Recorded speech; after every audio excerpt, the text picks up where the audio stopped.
अस्सलाम वालेकुम स्टूडेंट्स, उम्मीद है खैरियत से होंगे। जैसे कि आपको मालूम है कि हमने शुरू किया था यूनिट नंबर 3 नर्सिंग थ्योरी का, और इसमें जो है ना हमने overview of different nursing theories, short overview हमने उन सारी थ्योरीज की वो उसमें पढ़ी थी यूनिट नंबर 3 में। अभी ये उस यूनिट नंबर 3 का तसलसल है जिसमें जो है ना जो उधर शॉर्ट थ्योरीज हमने पढ़ी थी उस एक एक थ्योरी को हम इधर डिटेल से जो है ना वो डिस्कस करते हैं। तो ये वही यूनिट 3 है, लेकिन अलग अलग उसको लेक्चर्स को जो है ना अलग अलग थ्योरीज को हम वन बाय वन यूनिट ने देंगे। तो ये हो गया फिर यूनिट नंबर 4। ओके, इसी यूनिट 4 में जो हम शुरू करते हैं तो वो जो फर्स्ट थ्योरिस्ट इन नर्सिंग है वो है फ्लोरेंस नाइटिंगेल, और इसका जो थ्योरी है एनवायरमेंटल थ्योरी। तो इसी के बारे में हम डिटेल डिस्कशन करेंगे। तो चलते हैं अपने लेक्चर की तरफ, लेकिन लेक्चर पे जाने से पहले आपसे रिक्वेस्ट है, अगर आप हमारे चैनल पे नहीं हो तो चैनल को जरूर सब्सक्राइब करें और इसको फ्रेंड्स के साथ जरूर शेयर करवाएं। ओके, अच्छा, तो सबसे पहले कि फ्लोरेंस नाइटिंगेल कौन है और इसने जो है ना ये थ्योरी किस तरह प्रेजेंट किया था, और इसको जो है ना कौन से अलकाबात के नाम से जाना जाता है। तो biography of the Florence Nightingale. Florence Nightingale was born on May 12 1820 in Nightingale Italy में ये पैदा हुआ था मई 12 में 1820 में। और इसको जो है ना फाउंडर ऑफ मॉडर्न नर्सिंग इसको माना जाता है। क्यों माना जाता है? क्योंकि सबसे पहले तो इसका ये जो काम था वो ये था कि नर्सिंग में जो पहला थ्योरी प्रेजेंट किया था तो वो फ्लोरेंस नाइटिंगेल ने जो है ना वो प्रेजेंट किया था। और किसी भी फील्ड के लिए उसका अपना एक जब उसको आप एक प्रोफेशन का नाम देते हो फील्ड को, तो उस प्रोफेशन के लिए उसके पास अपना एक बॉडी ऑफ नॉलेज होना चाहिए, और वो body of knowledge through theories आते हैं। तो नर्सिंग को जो बॉडी ऑफ नॉलेज दिया था वो किसने दिया था? वो फ्लोरेंस नाइटिंगेल ने।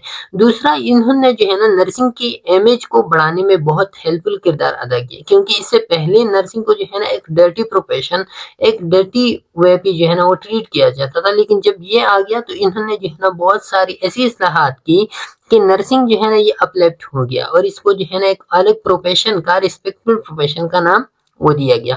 इस तरह और भी सबसे पहला जो स्कूल था nursing school sir Thomas hospital London में इन्होंने जो है ना वो बनाया था। तो इसी की वजह से बहुत सारी और भी इस्लाहात थी जिनकी वजह से जो है ना इनको फाउंडर ऑफ मॉडर्न नर्सिंग जो है ना वो माना जाता है। Okay, the first nursing theory, जैसे कि मैंने आपको बताया, ये जो है ना नर्सिंग में जो पहला थ्योरी प्रेजेंट किया था 1853 में इन्होंने प्रेजेंट किया था वो फ्लोरेंस नाइटिंगेल ने प्रेजेंट किया, also known as lady with the lamp, और इसको जो है ना लेडी विद द लैम्प के नाम से भी जाना जाता है। Okay, she explained her environmental theory in her famous books Notes on Nursing, what it is and what it is not। तो इन्हीं बुक में जो है ना अपना जो इसका इन्वायरमेंटल थ्योरी ऑफ नर्सिंग था तो वो इन्हीं what it is and what it is not, इस बुक में जो है ना इन्होंने वो थ्योरी एक्सप्लेन किया था।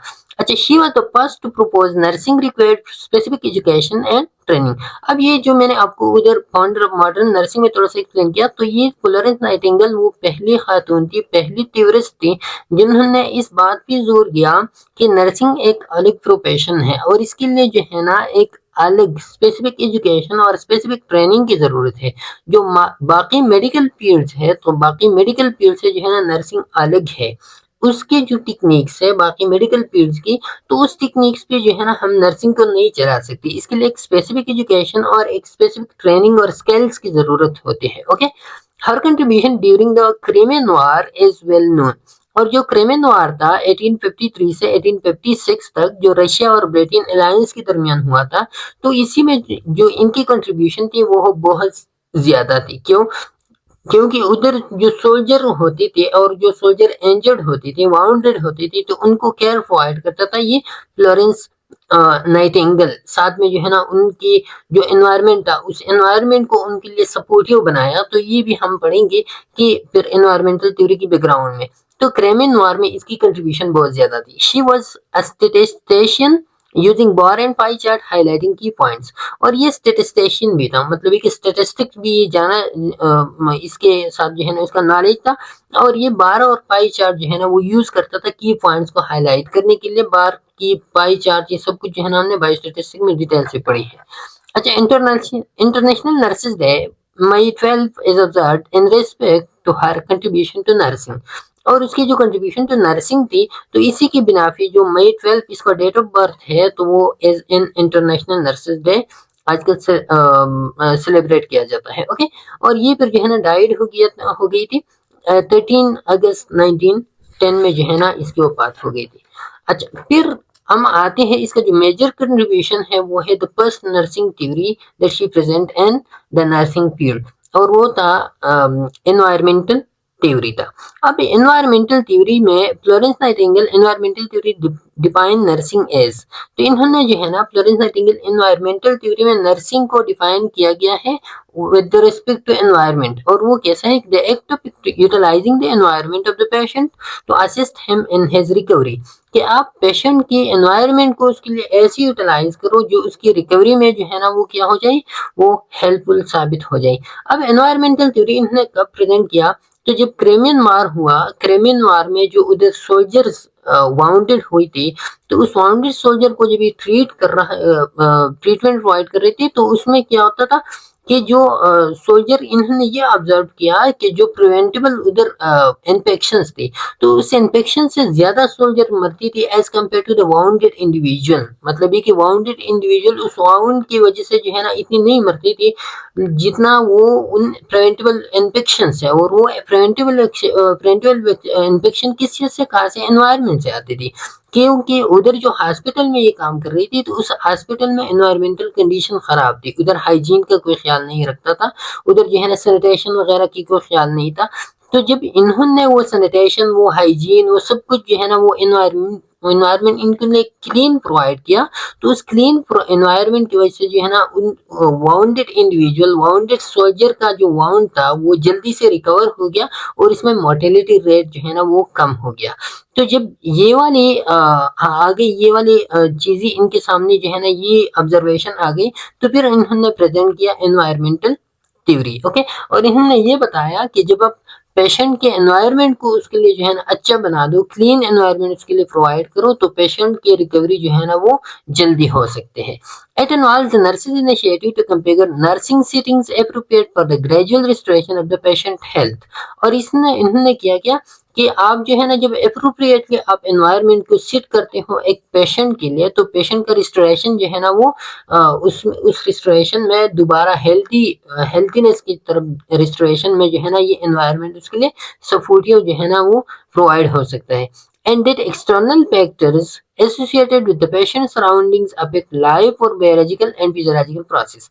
जैसे कि हमने बताया कि एनवायरनमेंट जो है ना उसके रिस्टोरेशन में हेल्प कर सकता है, तो इसी एनवायरनमेंट में जो एक्सटर्नल फैक्टर्स होते हैं, डिफरेंट टाइप्स ऑफ फैक्टर, जैसे कि मैंने आपको बताया कि उसके लिए जो है ना सैनिटेशन प्रोवाइड करना, हैंड हाइजीन करना, इन्फेक्शन को जो है ना प्रिवेंट करना चाहिए, जो भी तरीका, उसके लिए हेल्दी डाइट, उसके लिए जो है ना क्लीन वाटर, ये चीजें जब आप प्रोवाइड करते हो तो सारी के सारे एक्सटर्नल फैक्टर्स हैं, और ये ऐसे फैक्टर है पेशेंट की सराउंडिंग में कि पेशेंट के बायोलॉजिक और फिजियोलॉजिक प्रोसेस जो है ना ये क्या करते हैं, अफेक्ट करते हैं। फिजियोलॉजिक बायोलॉजिक प्रोसेस मतलब ये कि जो सेल के बॉडी के अंदर जो टिश्यू सेल्स और ऑर्गन्स होते हैं और उनके जो फंक्शंस होते हैं, तो वो फंक्शंस और वो ऑर्गन और उस ऑर्गन्स की फिर डेवलपमेंट जो है ना वो अफेक्ट होते हैं एक्सटर्नल फैक्टर से। एक्सटर्नल फैक्टर जो मैंने आपको बताई, उन्हीं एक्सटर्नल फैक्टर की वजह से जो है ना उनके इंटरनल बायोलॉजिकल फिजियोलॉजिकल प्रोसेसेस और इसकी जो डेवलपमेंट है वो अफेक्ट हो सकते हैं। तो जब आप उसके लिए वो एनवायरनमेंट, वो एक्सटर्नल फैक्टर जो है ना उसके लिए अप्रोप्रिएट करो, तो फिर उसके जो बायोलॉजिकल फिजियोलॉजिकल प्रोसेसेस है तो वो अच्छी तरीके से और नॉर्मल वे में जो है ना वो डेवलप करेगा। ओके, अच्छा, देयर आर 10 की एस्पेक्ट ऑफ थ्योरी देयर, तो इन्होंने जो है 10 की एस्पेक्ट्स का मतलब ये कि ब्रॉडर आइडियाज या गाइडिंग प्रिंसिपल्स जो होते हैं, तो वो 10 के एस्पेक्ट्स या 10 की आइडियाज जो है ना इन्होंने वो प्रेजेंट की थी अपनी थ्योरी में। उसमें जो सबसे पहला वाला था, patient should have clean air and temperature controlled environment, तो सबसे पहले उसके लिए जो है ना क्लीन एयर होना चाहिए, और दूसरा जो है ना टेम्परेचर कंट्रोल एनवायरनमेंट, मतलब ऐसा एनवायरनमेंट अगर उसको सर्दी लगी तो आप उसके जो है ना गर्म एनवायरनमेंट प्रोवाइड कर सकते हो, गर्मी लगी तो सर्द एनवायरनमेंट आप उसके लिए प्रोवाइड कर सकते हो। तो टेम्परेचर कंट्रोल एनवायरनमेंट हो, मतलब एसी वगैरह, हीटर वगैरह हो, और patient should have access to direct sunlight and not be subjected to any unnecessary noise specially when sleeping. और दूसरा जो इसका आइडिया था या एस्पेक्ट था, तो क्या था कि पेशेंट को जो है ना आप डायरेक्ट सनलाइट के आप एक्सपोज करोगे, या जो नेचुरल लाइट होता है, सनलाइट होता है, तो उसके लिए एक्सपोजर पेशेंट की बहुत ज्यादा लाजमी है, और उसके के सामने आप कोई नॉइज़ वगैरह और ख़ासकर जब वो सोते हो तो सोते वक़्त जो है ना उनको नहीं जगाना चाहिए। उनके सामने उनके हाथ जो है ना नॉइज़ वगैरह नहीं होना चाहिए, तो आप उसको एक सपोर्टिव एनवायरनमेंट प्रोवाइड करोगे। Room should be kept clean. Hospital facilities should be well constructed. Hospital में जो भी फैसिलिटीज पेशेंट के लिए जो है ना वो लाजमी होते हैं तो वो वेल कंस्ट्रक्टेड हो। Bedding should be change and aired frequently, और जो बेडिंग होते हैं तो बेडिंग को जो है ना आप चेंज करोगे और उसको जो है ना ऐड करोगे, फ्रिक्वेंटली आप उसको ऐड करोगे ताकि कोई इन्फेक्शन वगैरह बेड सोर वगैरह जो है ना वो पैदा ना हो इसी वजह से। ओके, फिर जो नाइन्थ एस्पेक्ट है, patient should be kept clean and nurses should wash hands frequently.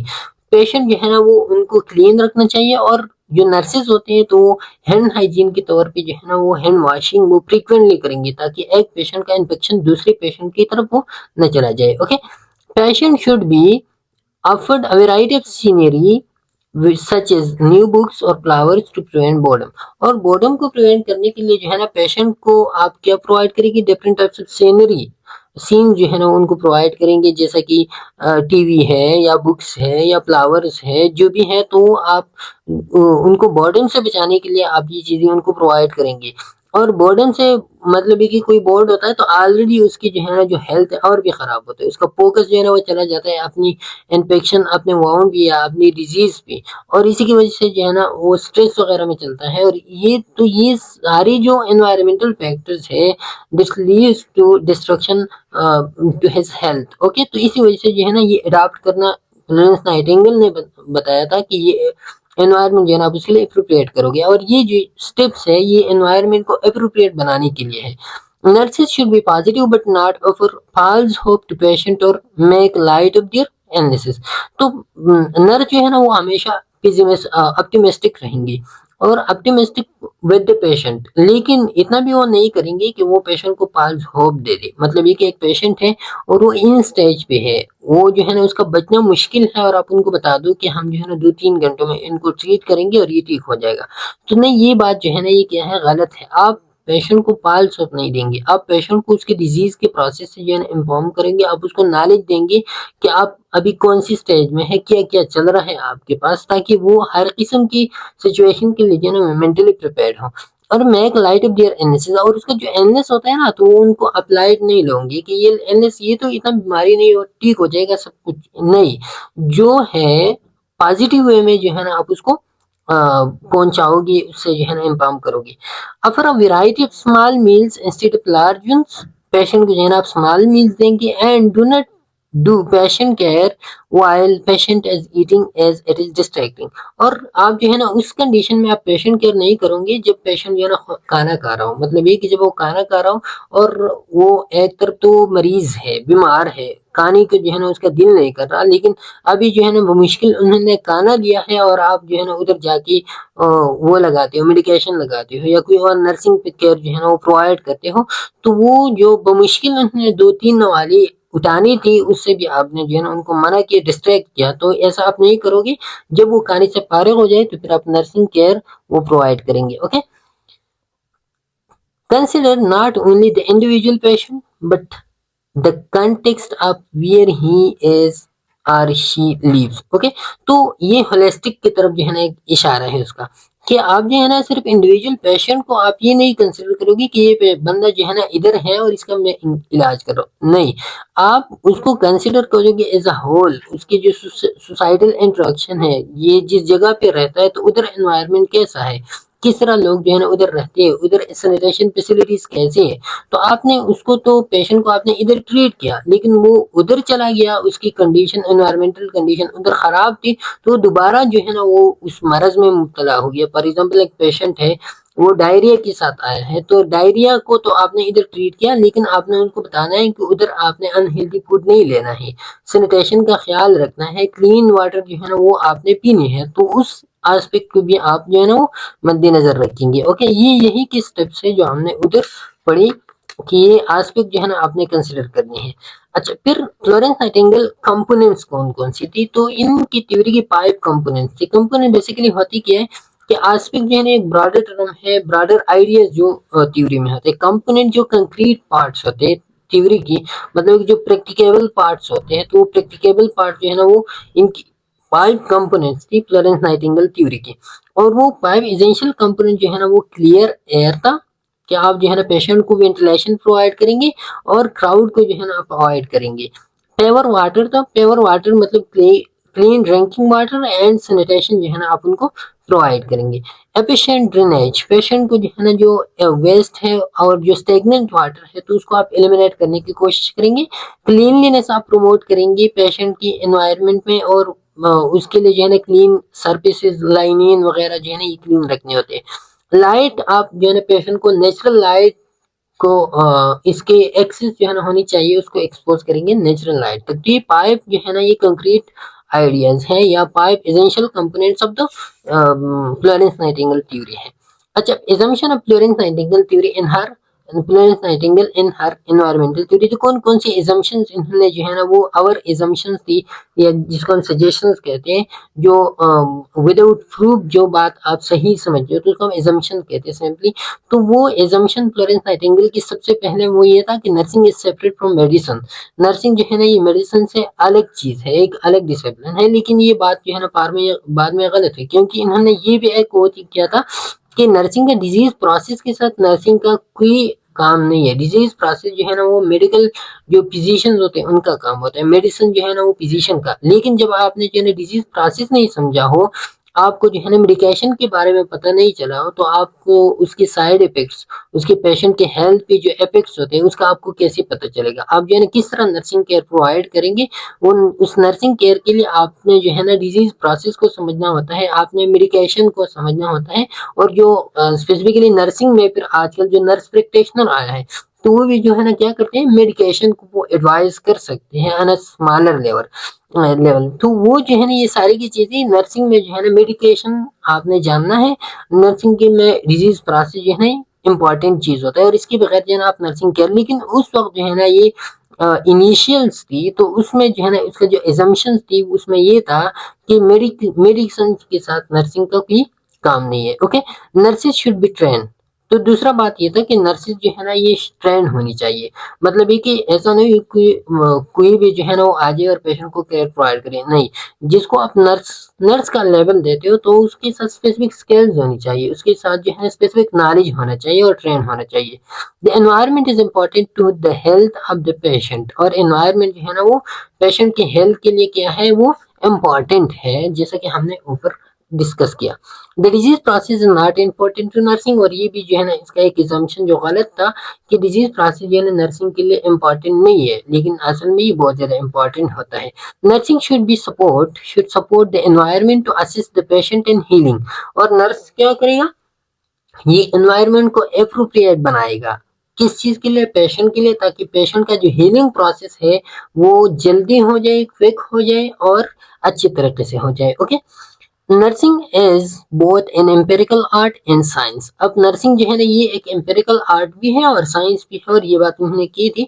Empirical art का मतलब, एम्पेरिकल को तो आप जानते होगी, एम्पेरिकल उस चीज को कहते हैं जो रिसर्च डेटा और ऑब्जर्वेशन से जिस चीज को आप गेन करते हो, तो उसको हम कहते हैं कि एम्पेरिकल। एम्पेरिकल मतलब एविडेंस बेस्ड या रिसर्च बेस्ड, जो क्या हो, जो अथेंटिक चीज हो, तो उसको हम कहते हैं एम्पेरिकल।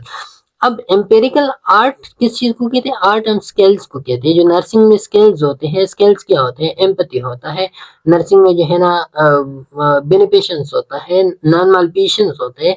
तो ये क्या होती है, ये स्किल्स विद इन नर्सिंग है। आप एम्पैथी करते हो, आप केयर जो प्रोवाइड करते हो, तो वो केयर आप किस लेवल पे किस स्किल्स के साथ प्रोवाइड करते हो, तो आर्ट्स होते हैं नर्सिंग की। अब नर्सिंग का जो आर्ट्स है वो एम्पेरिकल आर्ट्स होनी चाहिए। एम्पेरिकल का मतलब ये कि वो रिसर्च बेस्ड स्किल्स हो। ऐसा नहीं हो कि आपने जो है ना जो भी बात आपको अच्छी लगी और आपने इधर पेशेंट पे अप्लाई किया, नहीं। आपके पास जो स्किल्स है उसका एक अलग रिशनली आपके साथ हो कि ये स्किल मैं प्रोवाइड कर रहा हूँ, तो क्यों प्रोवाइड कर रहा हूँ। Evidence based research based skills हो। फॉर एग्जाम्पल, आप जो है ना किसी पेशेंट को आप मेडिकेशन दे रहे हो, मेडिकेशन का आप तो साइड इफेक्ट दे रहे हो, लेकिन साइड इफेक्ट के साथ साथ आप पेशेंट की एंजाइटी भी जो है ना वो देख रहे हो कि पेशेंट जो है ना एंक्शियस हो रहा है या नहीं, या स्ट्रेस फील कर रहे हैं या नहीं। तो ये जो एंजाइटी की तरफ आप एक एम्पैथेटिक जो है ना वो प्रोवाइड करते हो, तो ये आपकी आर्ट्स है, क्या है, नर्सिंग आर्ट्स है। अच्छा, फिर साइंस, नर्सिंग साइंस भी है, मतलब ये कि एम्पेरिकल है, नर्सिंग एविडेंस बेस्ड होता है, और इसमें जो डिजीज प्रोसेस, मेडिकेशन होता है या पेशेंट रिस्पांस होता है, तो ये आप जो है ना उसकी बायोलॉजी और एनाटमी से जो है ना ये चीजें फिर आप अखज कर सकते हो। तो नर्सिंग में हम साइंस को भी पढ़ेंगे, उसकी एनाटमी, बॉडी की एनाटमी को, उसकी फिजियोलॉजी को भी जो है ना हम डिस्कस करेंगे। तो नर्सिंग बहुत आर्ट भी होते हैं, स्किल्स भी होते हैं, साथ में साइंस, साइंटिफिक जो है ना वो प्रूफ भी इसमें होते हैं। ओके। अच्छा, नर्सिंग का सन is with the person in the environment. Nursing का कंसर्न क्यों किसके पास होता है? जो पर्सन, जो आपका पेशेंट होता है, जो क्लाइंट होता है एनवायरनमेंट में। तो नर्सिंग का कंसर्न या नर्सिंग का मेन सेंट्रल फोकस जो है ना वो पेशेंट होता है। ओके।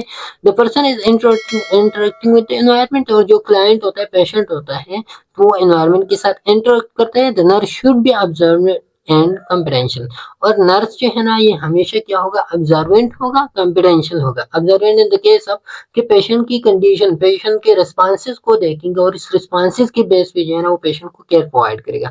और दूसरा वो कंप्रेंशियल होगा, और एक पेशेंट का जो है ना वो प्राइवेसी का वो ख्याल रखेगा। ओके।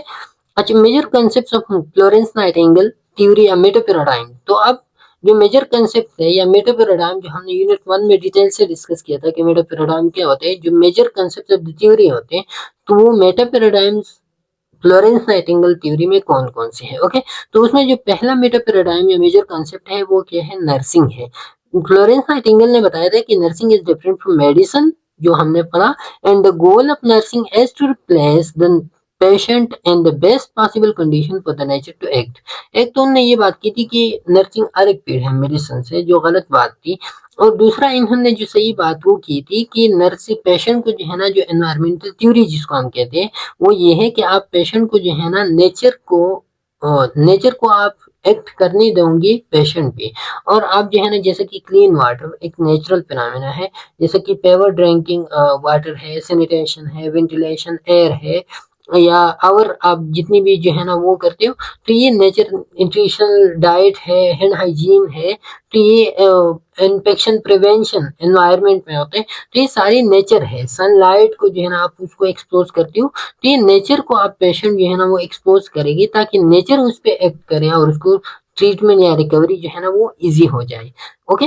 तो ये उसकी वो नर्सिंग है कि नर्सिंग क्या है, मेडिसिन तो अलग फील्ड है, लेकिन इसकी गोल्स क्या होते हैं कि आप पेशेंट को जो है ना वो नेचर को जो है ना पेशेंट पे एक्ट करने दोगे, एनवायरनमेंट को जो है ना पेशेंट के लिए सपोर्टिव बनाओगे। सिंपल इसका मतलब ये है। ओके।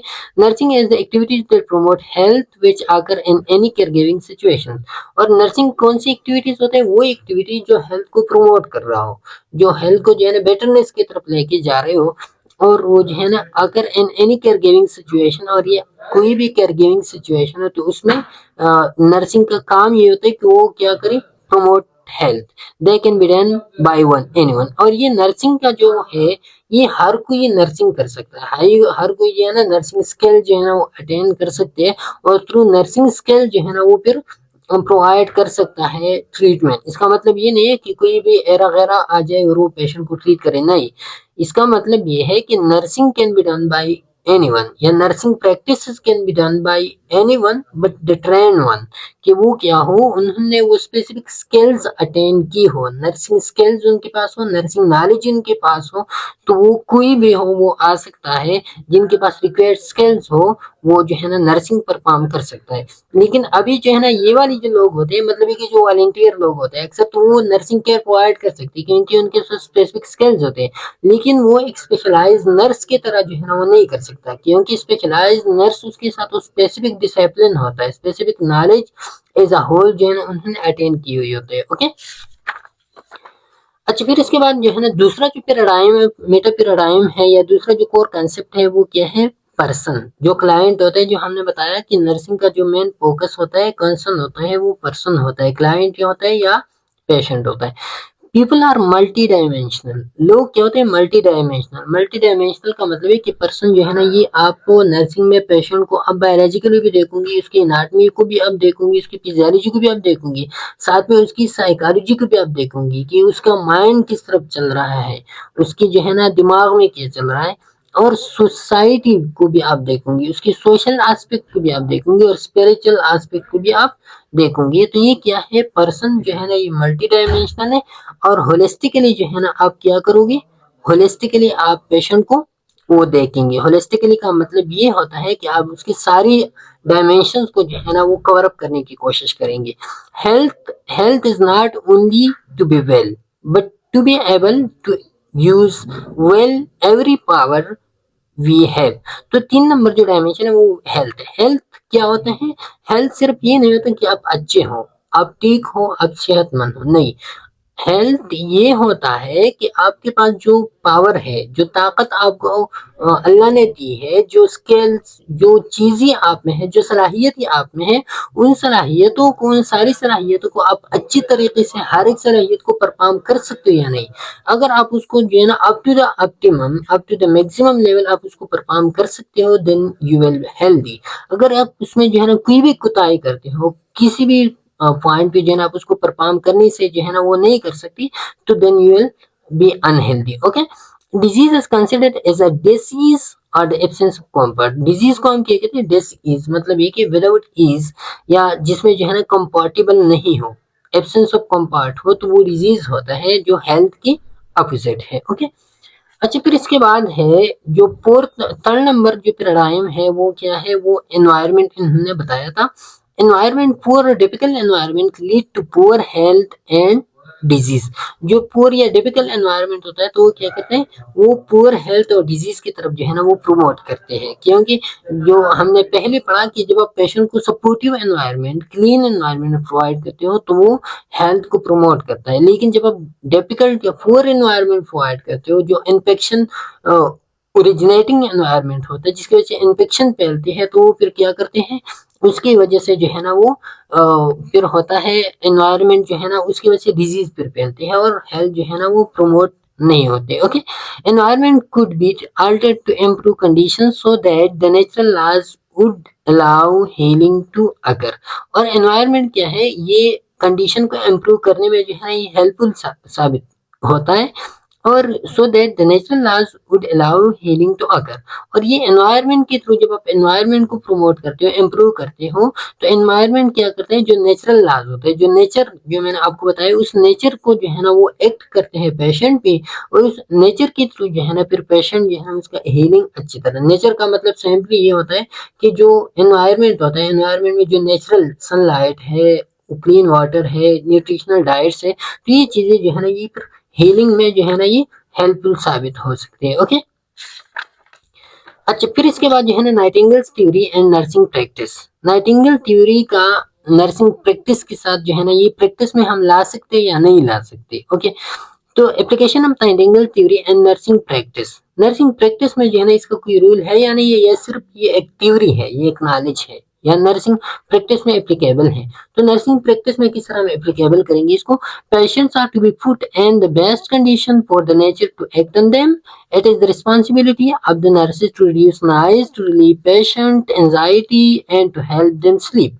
पेशेंट जो है ना वो क्या करते हैं, आप फ्लोरेंस नाइटिंगेल क्या कहते हैं कि एनवायरनमेंट को आप प्रमोट करो पेशेंट के लिए। एनवायरनमेंट जो है ना वो किस तरह प्रमोट करेंगे प्रैक्टिस में, तो आप जो है ना patient should be put in the best condition for nature to act on them. आप जो है ना पेशेंट को ऐसी कंडीशन में रखेंगे ताकि नेचर जो है ना या एनवायरनमेंट जो है ना उस पर अच्छी तरीके से एक्ट करे। एनवायरनमेंट किस तरह एक्ट करेंगे या नेचर किस तरह उस पर अच्छी तरीके से एक्ट करेंगे, जब आप जो है ना उसका नाइज उधर जो है ना आप कम करो, जब आप जो है ना उसकी रिलीफ, पेशेंट को जो है ना आप रिलीफ प्रोवाइड करो, उसकी पेन को रिलीफ प्रोवाइड करो, उसकी एंजाइटी को जो है ना आप खत्म करो, और उसकी स्लीप में उसका हेल्प आउट करो। हेल्प आउट का मतलब सिंपल ये होता है कि उसको जो है ना आप रिलीफ प्रोवाइड करो, नॉइज खत्म करो, लाइट्स को अप करो, पेशेंट को जो सपोर्टिव एनवायरनमेंट होता है तो आप उसको प्रोवाइड करो। तो इसी वक्त जो है ना क्या होता है, पेशेंट का हेल्थ हो प्रमोट होगा। Okay, as per most of the nursing theories, environmental adaptation remains the basis for holistic care nursing. तो अब ये जो है ना most of the nursing theories यही बात बताते हैं कि जो एनवायरमेंटल एडाप्टेशन, जो फ्लोरेंस नाइटिंगेल ने एनवायरमेंटल एडाप्टेशन का बताया, यही एनवायरमेंटल एडाप्टेशन क्या करता है, ये बेसिस है for the holistic care. Holistic care जो मैंने आपको बताया, जो आप जिसमें जो है ना पेशेंट की बायोलॉजिकल, फिजियोलॉजिकल, साइकोलॉजिकल, सोशल और ये वाली जो है ना सारी एस्पेक्ट को जब आप कवर अप करते हो, तो उस होलिस्टिक केयर के लिए एनवायरमेंटल एडाप्टेशन ये जो है ना ये बेसिस प्रोवाइड करता है। और ये जो है ना क्या है, ये फिजिकल एस्पेक्ट है, physical aspect of the holistic care है। क्या है?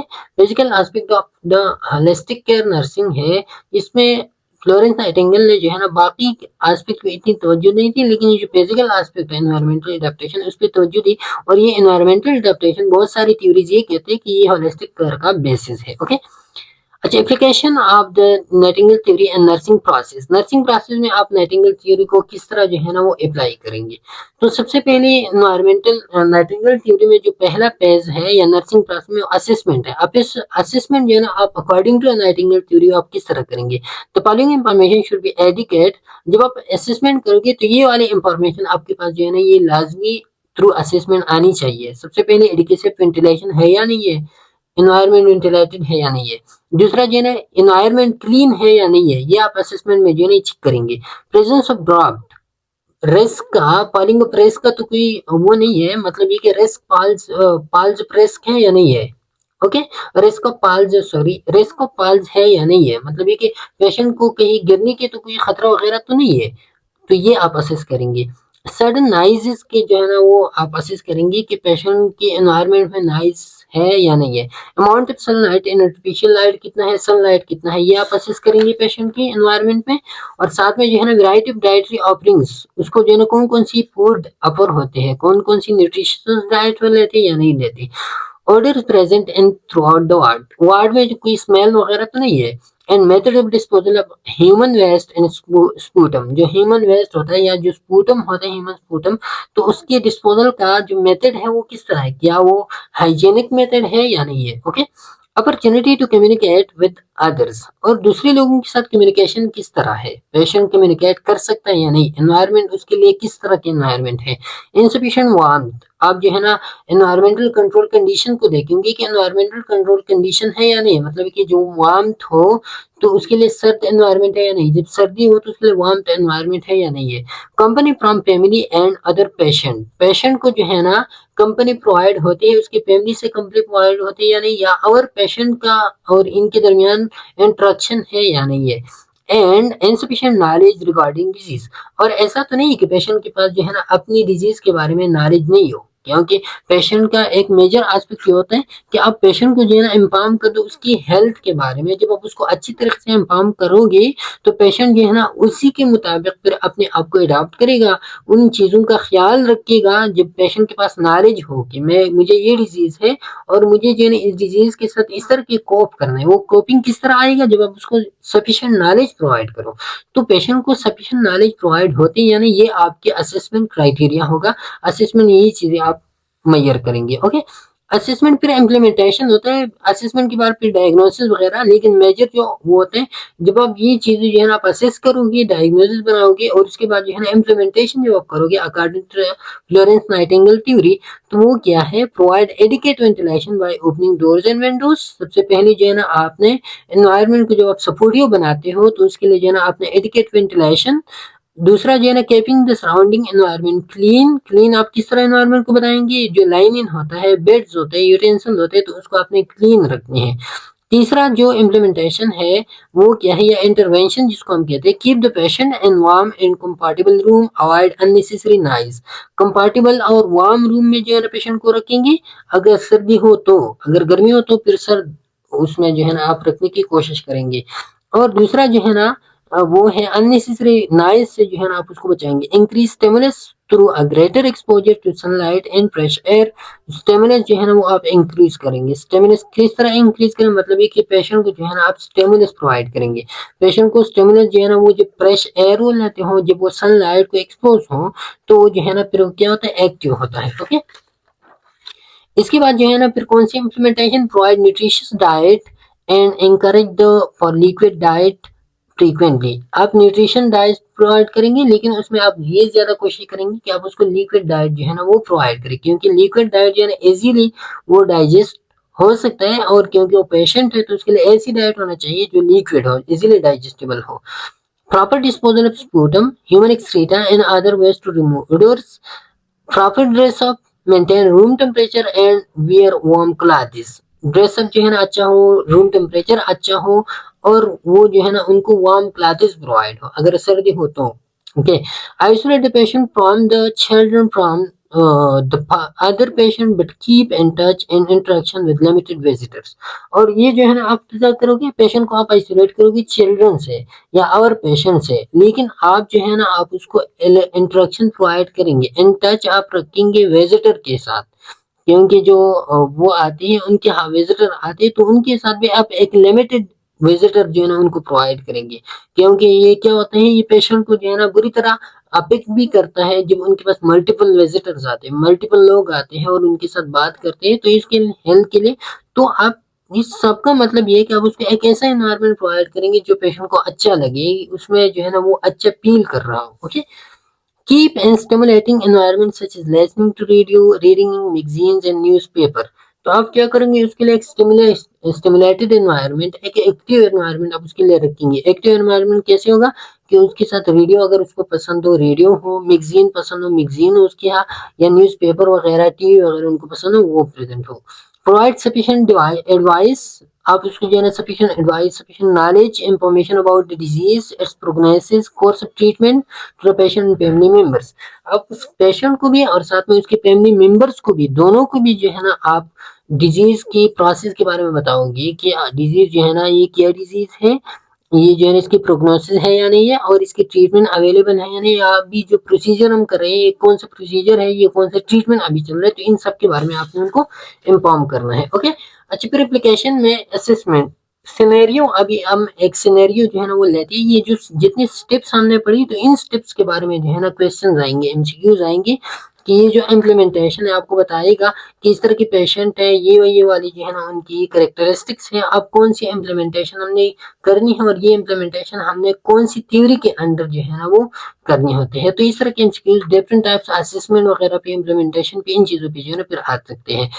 अच्छा, असेसमेंट जैसे कि इधर ये वाला आप देखिए कि सिनेरियो है, scenario Nancy Smith 10 years old was injured in an accident related to palm machinery. Palm machinery में जो है ना एक 10 years का बच्चा था, वो क्या हो गया, वो इंजर्ड हो गया. She had head injury then she was admitted to PICU. उसको जो है ना हेड इंजरी हो गया इसी इंसिडेंट में और उसको जो है पीडियाट्रिक आईसीयू में एडमिट किया गया.